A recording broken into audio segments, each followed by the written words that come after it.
It's a pretty bugged out story. I literally left America. I stopped doing music altogether.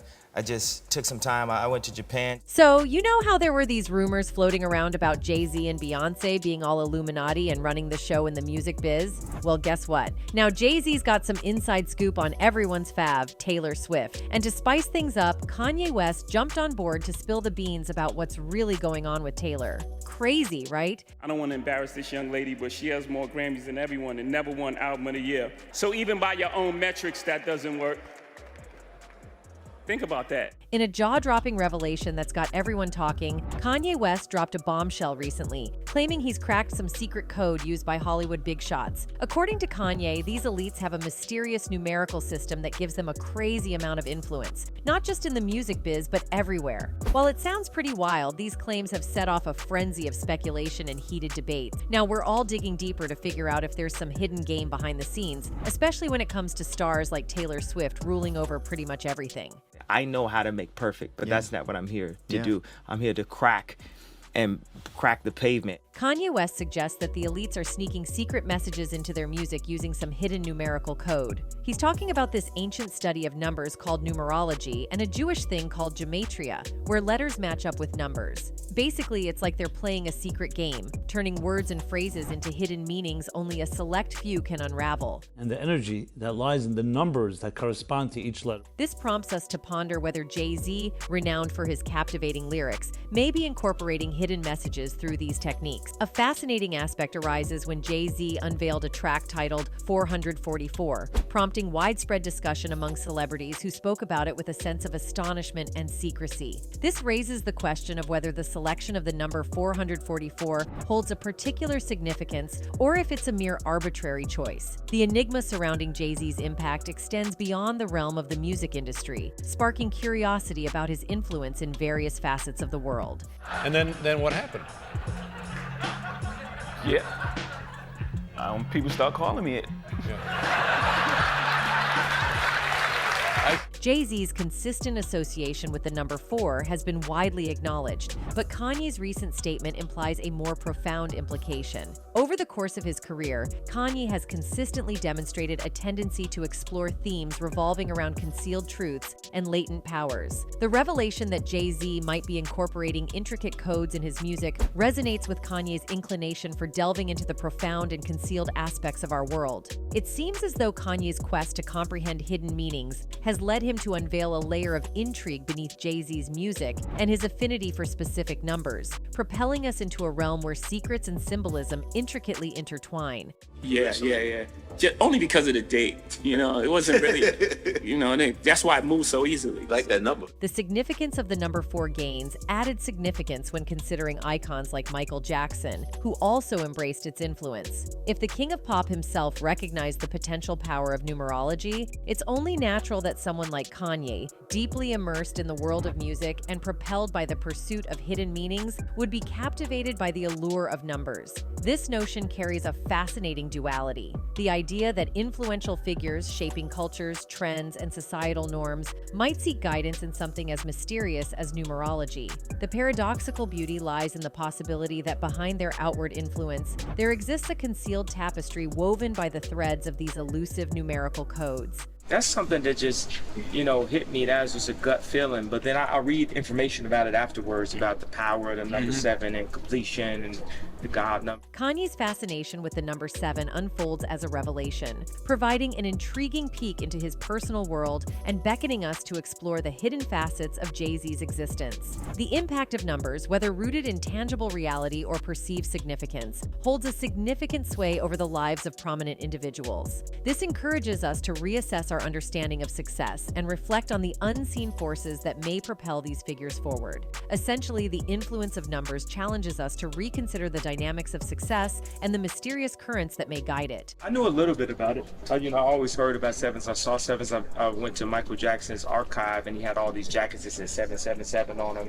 So it's common knowledge that Jay-Z's Grammy wins, along with those of his wife Beyoncé, are impressive, cementing their status as major Grammy recipients. With a direct focus on Jay-Z, Kanye has expressed mounting frustration.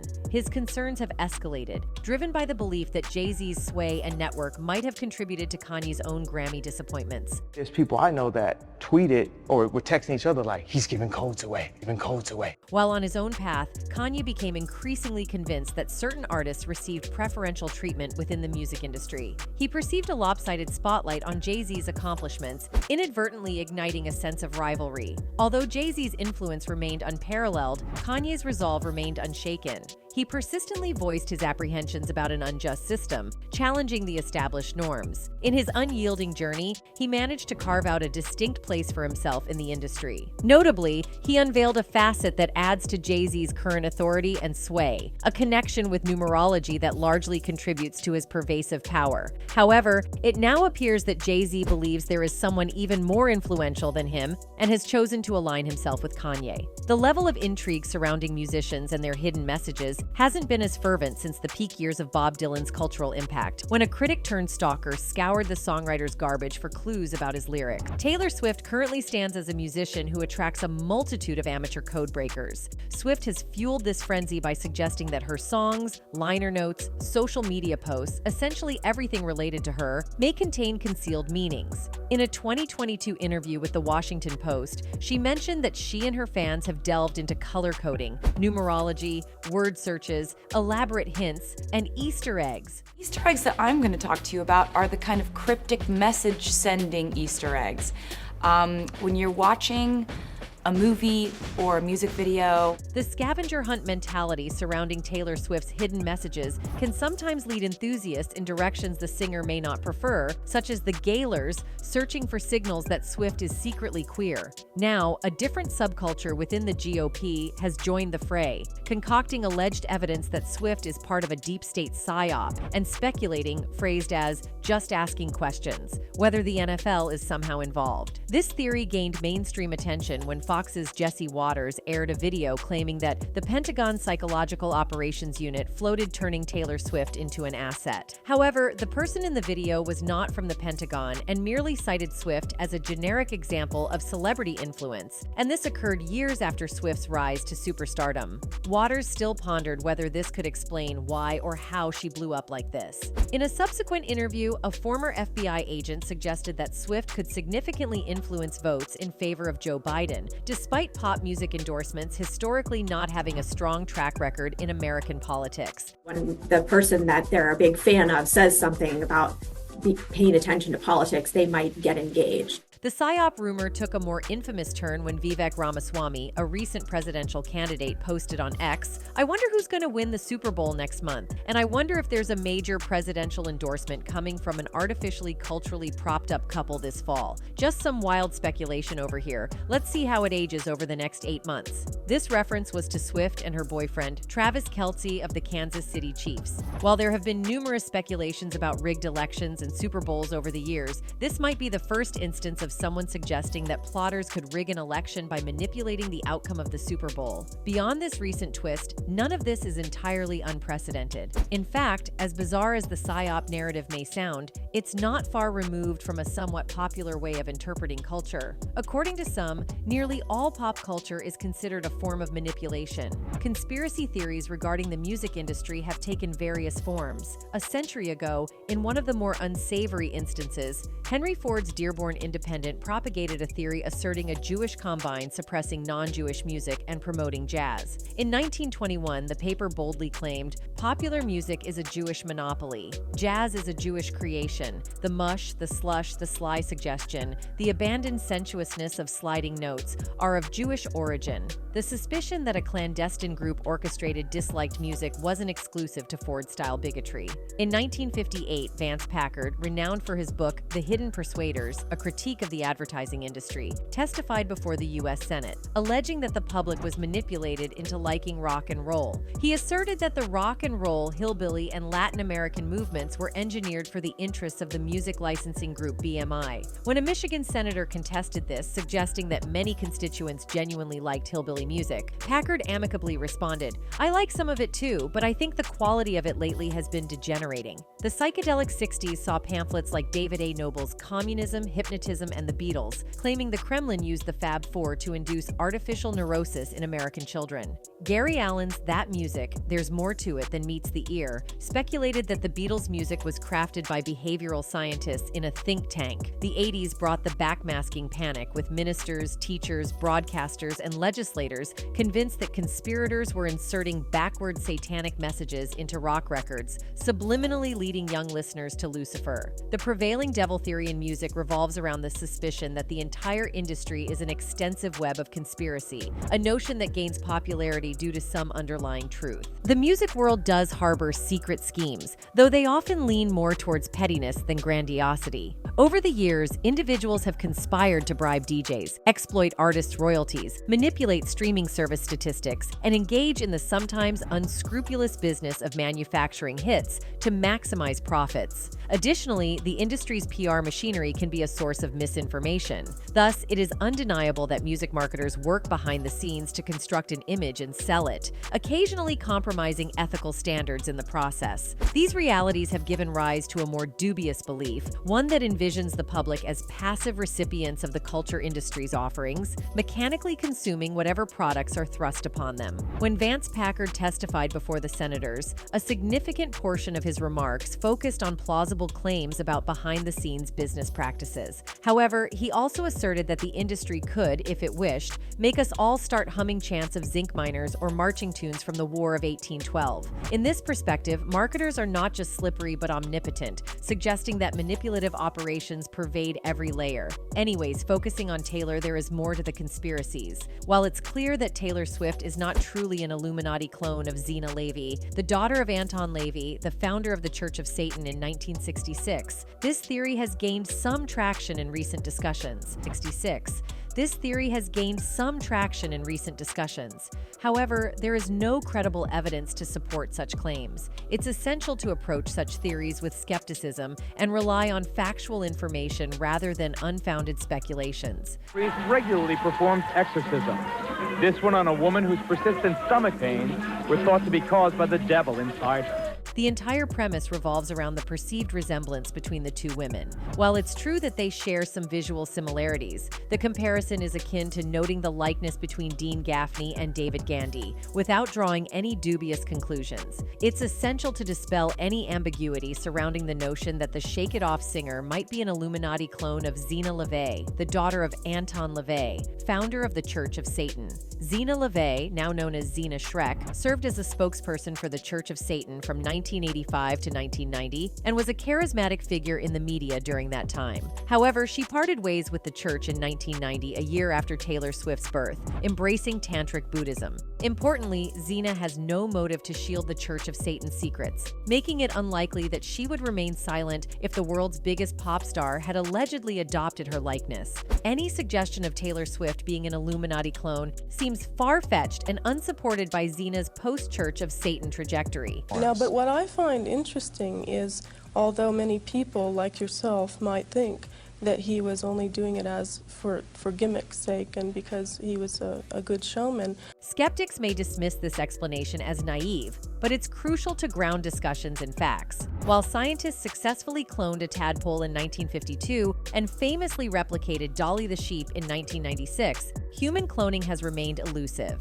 The closest attempt was in 1997 when scientists created a monkey facsimile from another monkey. Despite these advancements, human cloning has not been achieved. It's important to note that while we haven't seen human clones, society has witnessed the creation of human memes, exemplified by figures like Drake. Cloning poses significant challenges as only around 1 in 100 clones achieve success, as exemplified by the noteworthy case of Dolly the sheep. The cloning process frequently results in imperfect organisms with irregularly sized organs that may not function properly. Consequently, many clones require euthanasia for humane reasons, contributing to the widespread perception of cloning as unethical. This sentiment is reflected in its prohibition by the UN and in 8 US states. On a different note, Taylor Swift stands out as a remarkable individual, excelling in singing, dancing, and relationships with unparalleled prowess. Her extraordinary success is noteworthy for any individual, individual, surpassing even the achievements of a cloned being navigating life with anatomical imperfections. But I think so many female artists would not be where they are and would not have the inspiration they have if it weren't for the work that she's done. For those seeking additional evidence of Taylor Swift's uncanny ability to weave cryptic messages, her single Gorgeous provides a compelling case. The track, a charming ode to an enigmatic individual, perhaps Joe Alwyn with mesmerizing ocean blue eyes that captivate Taylor. While some fans diligently analyze the lyrics for insights into her current romantic interest, others have questioned the chosen release date. Why October 20th? Especially given Taylor's long-standing affection for the number 13, why did she not opt for the potentially more auspicious Friday the 13th, just a week prior, to unveil the song? Keen-eyed Twitter users delved deeper into the significance of October 20th and discovered that, true to Taylor's style, the numbers still align with 13. By summing the digits of the date, 2 plus 0 for the 20th, 1 plus 0 for October, 2 plus 0 plus 1 plus 7 for the year. The result is, drumroll please, 13. Taylor Swift's affinity for the number 13 has been a consistent theme throughout her career. Albums like Fearless in 1989 featured 13 tracks. She used to paint the number on her hand before performances, and her Instagram is sprinkled with the lucky number in subtle and clever ways. Back in 2009, she revealed to MTV the profound significance of the number, a detail that might even make the Illuminati take notice. I was born on the 13th, she shared. I turned 13 on Friday the 13th. My first album went gold in 13 weeks. My first #1 song had a 13-second intro, she explained. Every time I've won an award, I've been seated in either the 13th seat, the 13th row, the 13th section, or row M, which is the 13th letter. It seems the old Taylor isn't as dead as we thought. Certainly, the release date of Gorgeous is just one of the many conspiracy theories swirling around Taylor Swift's highly anticipated album, Reputation. Her music video for Look What You Made Me Do was a treasure trove of clues about her personal life and well-known conflicts, providing fans with plenty to analyze. Lately, Taylor has also tried to drop hints about the titles of her latest singles through clever Instagram captions. And if the fan speculation about this particular song holds true, Taylor may very well endorse it herself. So be sure to stay tuned to Tumblr for updates. Swift recently unveiled that the 11th track on Midnights will bear the title Karma. This revelation aligns seamlessly with the intriguing karma theory circulating among fans. According to this theory, there exists a clandestine, unreleased Taylor Swift album named Karma, initially slated for a 2016 debut. Fans speculate that this hypothetical album was abandoned in the aftermath of the notorious Kim exposed Taylor party. This event unfolded when Kim Kardashian released excerpts of tapes seemingly capturing Swift in a compromising public situation, leading to a swift and widespread public backlash against her. Devotees now theorize that the Karma song on Midnights could be an unreleased track from the shelved Karma album, an anticipated diss track directed at Kanye West, coinciding with the decline of his public image. You talking shit for the hell of it, addicted to betrayal, but you're Supporting the karma theory, fans point to Swift's well-established album release pattern in the initial phase of her career, where she consistently dropped a new album every 2 years. Following this trend, her 6th album, succeeding 2014's 1989, was anticipated to release in 2016.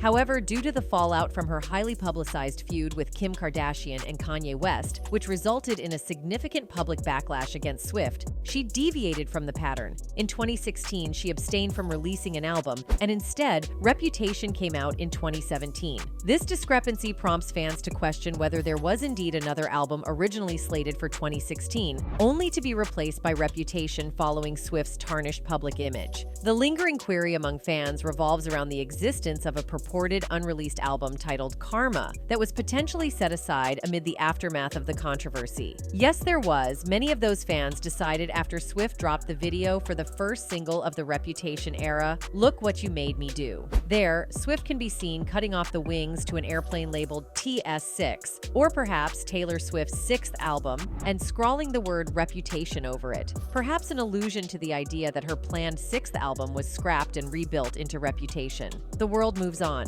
Another day. Another drama, she sings. But not for me, not for me. All I think about is karma. 2 years later, Swift continued to fuel speculation about the enigmatic and supposedly lost TS6. In the the music video for The Man, the camera strategically scans a graffiti-covered wall adorned with the titles of Taylor Swift's albums. Notably, the word karma appears twice on the wall. Adjacent to one of the karma tags is a sign that reads, "Missing if found return to Taylor Swift." Armed with the rediscovered clue of karma, fans embarked on a mission to unearth additional hints from Swift's past interviews and talk show appearances. Their efforts were rewarded when they stumbled upon a 2016 Vogue interview in which Swift cryptically asserted karma is real when asked about her favorite life lesson. Fans speculated that true to her penchant for hiding promotional Easter eggs, Swift may have subtly started laying the groundwork for what she initially envisioned as her next album during the conclusion of the 1989 era.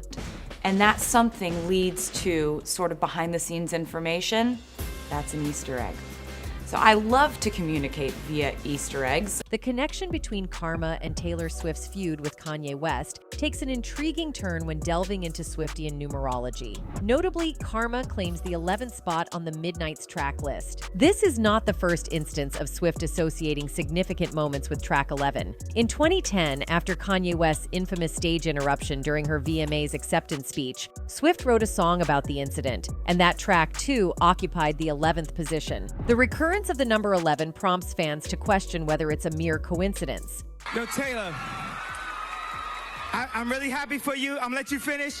But Beyoncé had one of the best videos of all time. Adding an interesting layer to the karma theory, Swift's management team seemingly confirmed its validity. Following Swift's announcement of the track Karma on Midnights, her management team posted a triumphant tweet featuring a GIF from the Man video showcasing the Karma-tagged wall. While Swift's team hasn't explicitly confirmed the existence of a secret Karma album or affirmed that the new Karma song is a Kanye diss track, the tweet suggested an intentional connection between the Karma imagery in The Man and the inclusion of Karma on the Midnights album. The tweet accompanying the GIF intriguingly asked, like, how far is too far in advance? Can we hint at something 3 years in advance? This quote directly references Taylor Swift's 2021 interview with Jimmy Fallon, where she discussed her penchant for planting Easter eggs for fans, a practice she began with her first album. In the interview, Swift expressed her thoughts, stating, "All I started thinking of was, how do I hint at things? Like, how far is too far in advance? Can I hint at something 3 years in advance? Can I even plan things out that far? I think I'm going to try to do it." This insight into Swift's strategic approach to dropping hints and creating anticipation for her music aligns with the mysterious and intricate nature of her projects. As the journey into Taylor Swift's intricate world continues, the exploration delves deeper into the Gaylor theory, suggesting even more layers to the enigma. That's not it. Taylor has also been involved in beefs with many artists, and one of the most popular was with Scooter Braun. The saga commenced with a dispute over Taylor Swift's music masters in 2019. In summary, following Taylor's departure from Big Machine Records, the entity that housed her initial 6 albums, Scooter Braun took ownership of her masters. This transfer of control did not sit well with Taylor, particularly because she had been actively pursuing the opportunity to reclaim ownership of her own musical catalog. After Taylor fired shots at Scooter and Scott Borchetta in her initial July 2019 Tumblr post, America's sweetheart Kelly Clarkson weighed in on the drama, giving the Grammy winner a piece of advice on Twitter. "Taylor Swift, just a thought. You should go in and re-record all the songs that you don't own the masters on exactly how you did them, but put brand new art and some kind of incentive so fans will no longer buy the old versions. I'd buy all of the new versions just to prove a point." In August 2019, Taylor seemed to take Kelly's advice as she announced that she would officially be re-recording her albums during an appearance on Good Morning America. When asked if she was really going to put in all that work, Taylor said, "Yeah, that's true. It's something that I'm very excited about doing because my current contract says that starting November 2020, so next year, I can record albums 1 through 5 all over again. I'm very excited about it because I think that artists deserve to own their work. I just feel very passionately about that." On November 14th, 2019, in a Tumblr post titled "Don't Know What Else to Do," Taylor Swift vehemently criticized Scooter Braun and Big Machine Records CEO Scott Borchetta. The singer alleged that they were obstructing her from performing her earlier songs in a medley at the 2019 American Music Awards, where she was set to receive the Artist of the Decade award. In her post, Taylor expressed her disappointment, stating, "Guys, it's been announced recently that the American Music Awards will be honoring me with the Artist of the Decade award at this year's ceremony. I've been planning to perform a medley of my hits throughout the decade on the show. Scott Borchetta and Scooter Braun have now said that I'm not allowed to perform my old songs on television because they claim that would be re-recording my music before I'm allowed to next year. She went on to reveal that Netflix was producing a documentary about her, but Scott and Scooter refused the use of her older music and performance footage for the project. According to Taylor, the only conditions under which they would permit access were if she refrained from recording copycat versions of her old songs and ceased discussing them altogether. One internet even wrote, "So basically Taylor told the truth, and the people on her side actually have receipts to show that she was telling the truth and Scooter and Scott were lying."